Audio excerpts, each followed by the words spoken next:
तो आज मैं इस वीडियो में बात करने वाला हूँ AIMIM पार्टी महाराष्ट्र को लेकर के, क्योंकि लगभग ये तय हो चुका है महाराष्ट्र के भीतर कि किस पार्टी की तरफ से कितने प्रत्याशी उतारे गए हैं, या अलग अलग जो दल है जिसमें मुख्य दो दल जो दो महागठबंधन उसके भीतर है महाराष्ट्र के भीतर, एक महाविकास आघाड़ी एक महायुति, तो उनके तरफ से भी पूरा तय हो चुका है और अलग अलग दल की तरफ से भी यह तय हो चुका है कि कुल मिलाकर वह कितनी सीटों पर अपनी तरफ से प्रत्याशी देंगे।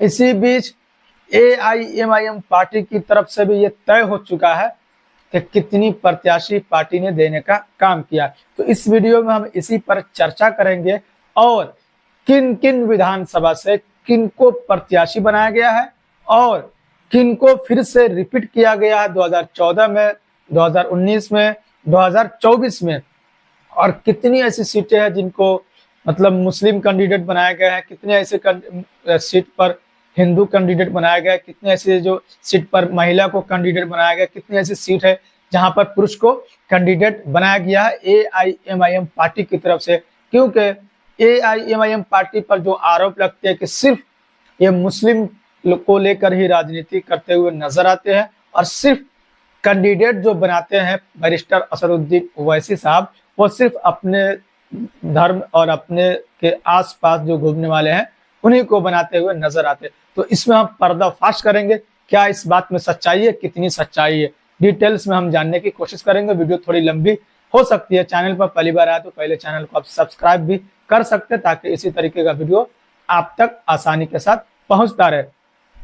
तो सबसे पहले हम इस वीडियो में बात करेंगे कि AIMIM पार्टी ने जो ऑल इंडिया मजलिस इत्तेहादुल मुस्लिमीन इसका पूरा नाम है और शॉर्टकट में AIMIM के नाम से जाना जाता है। जिस तरीके से बीजेपी का नाम है भारतीय जनता पार्टी, तो उसको बीजेपी के नाम से जाना जाता है। जिस तरीके से जैसे बिहार की बात करते हैं तो जनता दल यूनाइटेड है, JDU के नाम से जाना जाता है, RJD है राष्ट्रीय जनता दल के नाम से है, तो इसी तरीके से AIMIM पार्टी है। तो महाराष्ट्र के भीतर पार्टी की तरफ से बैरिस्टर असदुद्दीन ओवैसी साहब की तरफ से लगभग 15 उम्मीदवार उतारे गए हैं महाराष्ट्र विधानसभा के भीतर। पिछली बार की अगर हम बात करते हैं 2019 की, तो 44 कैंडिडेट दिए गए थे, लेकिन इस बार बहुत ही कम सीट पर चुनाव लड़ने का फैसला लिया गया असद साहब की तरफ से, सदर साहब की तरफ से, और ऐसी सीट पर अपना प्रत्याशी देने का काम किया गया बैरिस्टर असदुद्दीन ओवैसी साहब की तरफ से, जहां से हम जीत सकते हैं। और सिर्फ 15 उम्मीदवार अपनी तरफ से ये दिए हैं और वो भी 15 उम्मीदवार में एक बड़े बड़े नेता को अपना प्रत्याशी बनाया है, काफी मजबूत स्थिति में उस विधानसभा के भीतर है। तो सबसे पहले हम इस लिस्ट में बात करते हैं जो महाराष्ट्र के पार्टी के सदर है, AIMIM पार्टी के अध्यक्ष है इम्तियाज जलील साहब को लेकर के, जिनको कैंडिडेट पार्टी ने बनाया है। और इम्तियाज जलील साहब औरंगाबाद के एक विधानसभा, ईस्ट औरंगाबाद की विधानसभा है, वहां से वो चुनाव लड़ रहे हैं।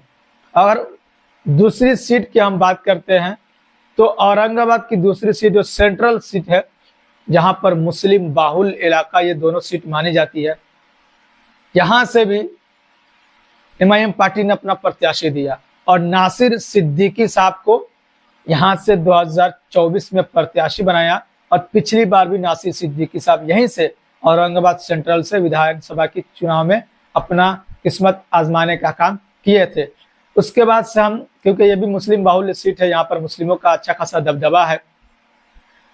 तीसरी सीट की अगर हम बात करते हैं भाई खला जो मुंबई के भीतर है, और भाई खला में MIM पार्टी मजबूत है। वारिस पठान साहब भी यहाँ से विधायक बनकर 2014 में आ चुके हैं। 2019 में वारिस पठान साहब यहाँ से चुनाव लड़े थे और दूसरे नंबर पर वो रहे थे, लेकिन इस बार पार्टी ने प्रत्याशी को बदला और पूर्व अध्यक्ष AIMIM पार्टी मुंबई के फैयाज अहमद खान साहब को अपना प्रत्याशी यहाँ से घोषित किया और वो यहाँ से चुनाव लड़ रहे हैं। और ऐसा कयास लगाया जा रहा है कि पार्टी यहाँ से मजबूत है तो इस बार फैयाज अहमद साहब जीत हासिल कर सकते हैं, क्योंकि काफी बड़े नेता है मुंबई के भीतर। उसके बाद से हम चौथी सीट की बात करते हैं तो 34 सीट जो है वारिस पठान साहब जो भाई खला से चुनाव लड़ रहे थे, लेकिन उसको इस बार 2024 में दूसरी जगह शिफ्ट कर दिया गया, लेकिन उनको टिकट दिया गया, मतलब इनको रिपीट किया गया है। रिपीट करने वाले में इनकी भी नाम शामिल है, वारिस पठान साहब की, जो कि भिवंडी वेस्ट से इनको टिकट दे दिया गया है और ये चुनाव लड़ रहे हैं। अपना फॉर्म वगैरह जो सिलसिला वो सब हो चुका है, जो भी नॉमिनेशन का जो समय होता है वो सब खत्म हो चुका है। अब कन्फर्म हो चुका है कि इतनी सीट पर ये चुनाव पार्टी अपना लड़ाने का काम करती हुई नजर आ रही है। 5वें नंबर की अगर बात करते हैं 5वें कैंडिडेट की, तो सैफ पठान साहब को मुमरा से चुनाव लड़ाया जा रहा है। मुमरा में भी काफी अच्छे खासी मुस्लिम आबादी है, मुस्लिमों का वहां पर बोलबाला है। और मुमरा कलवा से सैफ पठान को AIMIM पार्टी ने अपना प्रत्याशी घोषित किया और ये मजबूती के साथ यहाँ से चुनाव लड़ते हुए नजर आ रहे हैं। 6ठे नंबर की हम बात करते हैं, तो जो मुंबई के अभी प्रेजेंट के अध्यक्ष है AIMIM पार्टी के, उनको टिकट दिया गया है रईस लश्करिया साहब को मुंबई के वर्सोवा से।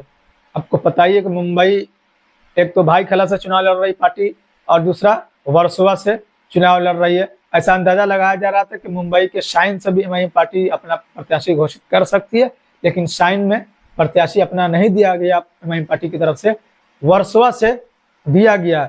और इन वर्सोवा से लड़ रहे अध्यक्ष जो पार्टी के है रईस लश्करिया साहब, इनके लिए चुनाव प्रचार भी कर चुके हैं AIMIM पार्टी के प्रमुख। 7वें नंबर की हम बात करते हैं, तो अभी प्रेजेंट में विधायक है मालेगांव से। मालेगांव भी मुस्लिम बाहुल्य इलाका है, यहाँ पर मुस्लिमों का काफी दबदबा है, जिनके साथ इनका समर्थन जाता है मुस्लिमों का, वो विधायक चुनकर आ जाते हैं।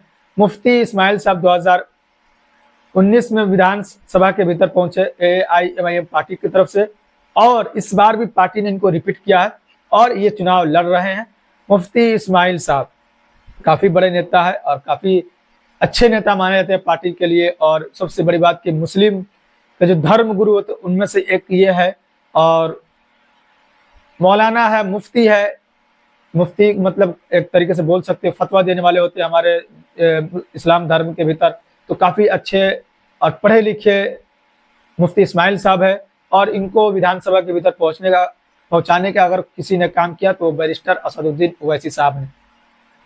8वें नंबर की हम बात करते हैं, तो दूसरे विधायक जो AIMIM पार्टी के महाराष्ट्र के भीतर फारूक शाह जो धुले शहर से, धुले सिटी से वो विधायक अभी फिलहाल है, उनको फिर से रिपीट किया गया पार्टी की तरफ से और उनको धुले शहर से टिकट दिया गया है। अगर अब वही हम 8वें कैंडिडेट की बात करते हैं, तो फारूक शाब्दी साहब जो सोलापुर सेंट्रल से उनको टिकट दिया गया, काफी बड़े नेता है भी है पार्टी के लिए, और इनको भी रिपीट किया गया। 2019 में ये भी चुनाव लड़े थे पार्टी के सिंबल पर और 2 नंबर पर ये रहे थे, और इस बार भी पार्टी ने इनको रिपीट किया है, क्योंकि काफी बड़े नेता पार्टी के लिए माने जाते हैं, काफी ताकतवर नेता है, पार्टी के लिए काम करते हुए हमेशा नजर आते रहते हैं। इनके नामांकन में इम्तियाज जलील साहब खुद शामिल हुए थे। उसके बाद से हम 10 कैंडिडेट की बात करते हैं, 10वें नंबर की, तो समर्थ जो है वो समर्थ सरवाड़े जो है उनको टिकट दिया गया है, जो कि मूर्तिजापुर से अकोला के भीतर एक मूर्तिजापुर विधानसभा है, वहां से इनको टिकट दिया गया है। तो उसके बाद से 11 नंबर की हम बात करते हैं, तो महेश कुमार कंबाले को टिकट दिया गया है, महेश कुमार कंबाले को, जो कि मीरज सांगली से टिकट दिया गया। सांगली जो मीरज सांगली है वहां से टिकट दिया गया है महेश कुमार को। तो इसमें अगर हम बात करते हैं तो कितने ऐसे लोगों को टिकट दिया गया, जैसे कि 12 नंबर कैंडिडेट की हम बात करते हैं, तो अतीक अहमद खान को टिकट दिया गया, जो कि मानखुर्द विधानसभा शिवाजी नगर विधानसभा सीट से, जहां से अबू आजमी साहब समाजवादी पार्टी से कैंडिडेट है, नवाब मलिक NCP से कैंडिडेट है, और AIMIM से कैंडिडेट अतीक अहमद खान। तो यहाँ पर मुकाबला बहुत ही दिलचस्प देखने को मिल सकती है। अगर हम 13 नंबर कैंडिडेट की बात करते हैं, तो सैयद मोइन साहब जो पार्टी के जनरल सेक्रेटरी है, उपाध्यक्ष है महाराष्ट्र के भीतर, और काफी बड़े नेता पार्टी के लिए है, काफी मजबूत नेता है और मजबूत सीट भी है पार्टी के लिए, नांदेड़ की सीट जो कि नांदेड़ के साउथ से ये चुनाव लड़ रहे हैं, साउथ विधानसभा नांदेड़ से पार्टी ने इनको टिकट देने का काम किया है। 2019 में ये चुनाव लड़े थे और इनको पार्टी ने फिर से रिपीट किया। 2019 में ये नॉर्थ से चुनाव लड़े थे, लेकिन इस बार पार्टी ने इनको साउथ से टिकट दिया और साउथ में ये 2014 में चुनाव लड़े थे। और 14 नंबर कैंडिडेट की बात करते हैं तो आसमा शेख, जो बबीता जी के नाम से जाने जाते हैं, उनको कुर्ला एससी से टिकट दिया गया है, महिला प्रत्याशी है।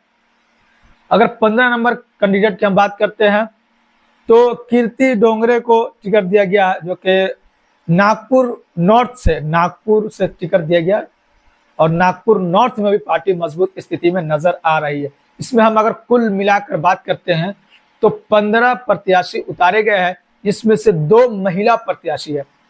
एक तो आसमा शेख, जो बबीता जी के नाम से जाने जाते हैं, कुर्ला से प्रत्याशी बनाया गया, कुर्ला एससी से, और दूसरे महिला प्रत्याशी जो है कीर्ति डोंगरे, जो नागपुर नॉर्थ से प्रत्याशी बनाए गए।